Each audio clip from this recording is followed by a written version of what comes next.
welcome back to my film and TV channel. I hope you're all staying safe and well. And we're going over to Netflix today, yes, for a 8-episode, I think it's 8 episodes, yes, 8-episode series. We're going to look at an action crime heist drama, and it's called Kaleidoscope. Please, if you are new to the channel, please push that subscribe button, push the bell notifications. If you're pushing buttons or if you've already pushed them, push that little like button as well, that little thumbs up button. Make an old film and TV watcher very happy. Much appreciated. Yes, we're going over to Netflix.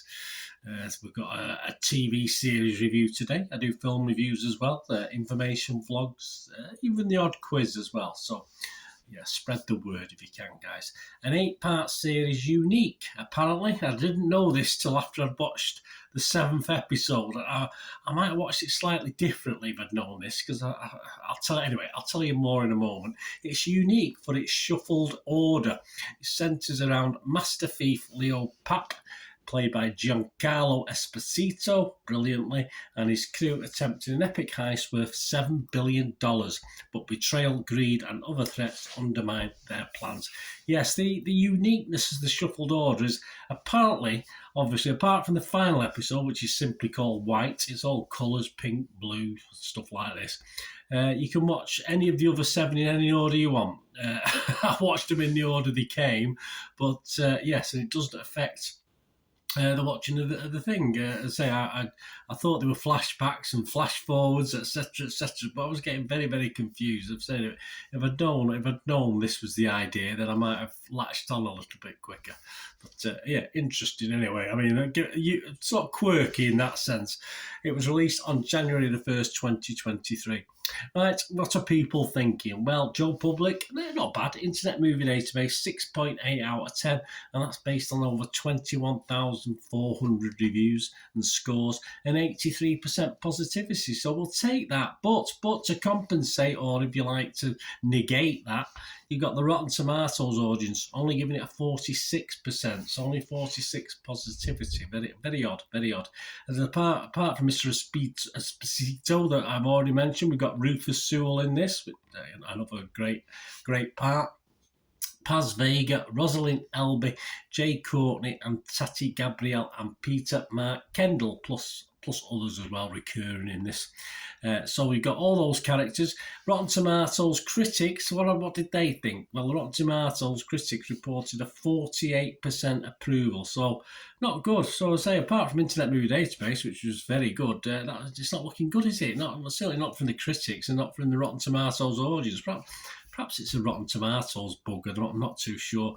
This has got an average rating of 5.9 out of 10, so not a disaster, but that's based on 27 critics' reviews. Let's blame and acclaim, or blame and shame some of the reviewers, some of the critics on Rotten Tomatoes.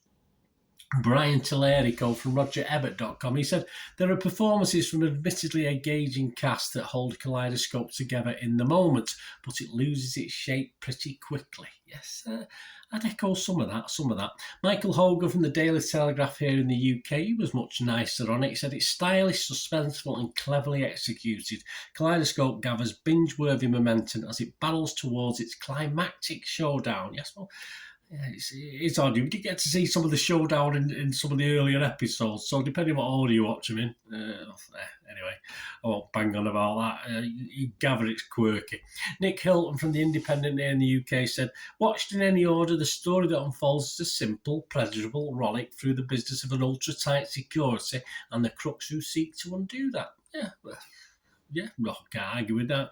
Angie Handel from Hollywood Reporter said, in practice, Kaleidoscope feels like a slick but forgettable 2-hour movie puffed up into jumbled 6-hour saga. The main advantage of its unorthodox structure is that it helps obscure how generic some of its component pieces really are. Yeah, again, I have to agree with Angie just a little bit about that. There's nothing. It's simple fairness, as you say, not confused, but packaged into a quite unique way of doing it, time-wise, etc. But you do get the feeling you've seen most of it before. There are bits and pieces, of course, there is. The website's consensus, Rotten Tomatoes, While Kaleidoscope's interactive storytelling offers some flashy novelty, its colour-coded story strands are unfortunately all in service to a disappointingly pedestrian plot. Yes, well, we'll go on to that in a moment with my remarks. Metacritic, the other site we'll look at, again, very similar, 59 out of 100, so similar to the Rotten Tomatoes critics. And that's based on 14. You've got five positive and 9 mixed, but no negative. So that's good. I'm sort of mixed on this, but I am going to edge it to the watchable score. I was hovering at 5.5. I thought, no, there were certain episodes, as I said, I got a little bit lost in, and did get a little bit pedestrian, as was said by one of the critics. But I think overall, I'm going to give it a 6 out of 10, purely because of what I'm going to say now. I mean, we have what really is a nice little 4-episode heist thriller here with some great characters around a fairly simple plot. Sadly, as we know, it lasts for 8 episodes. So yeah, there is a lot of filler in this and a lot of stuff we don't need. Sewell and Esposito are the standout for me, but I say they do struggle to hold it together over 8 episodes. There's one or two other good characters as well, but everything, the story itself gets a little dragged out, and the flashbacks and forwards. I mean, the ability to watch in any order is quirky, but sort of muddled my old mind, because as I said, I hadn't realised when I was watching it until I finished episode 7, and I started to put this little, write my little script, if you like, and then I noticed it could be watched in any order, and I thought, oh yeah, that sort of makes sense now. So perhaps my old addled brain would have coped a little bit better with it. But as it was, I did get a little bit lost at times, certainly about halfway through, and then it sort of started to make a little bit more sense again towards the end. But yeah, as I said, that's my old mind. I'm sure your younger minds will cope very well.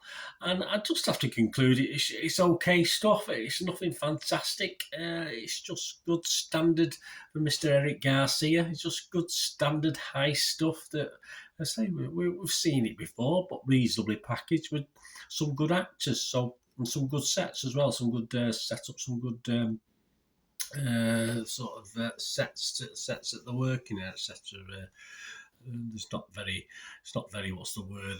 They don't start going all over the world, but it's just some nice, interesting sort of internal sets, let's say that, and quirkiness, which is okay. So okay for me, not a total disaster, but I can appreciate some people were a little bit disappointed with this. Let me know what you think, guys. Anyway, let me know what you'd rate it. Let me put it in the comments what you'd score it. I think on the basis of 6 is a passable mark. And let me know what you think. Thanks for watching. Please, until we meet again, last one thing, don't I? Please stay safe, everyone. Bye for now.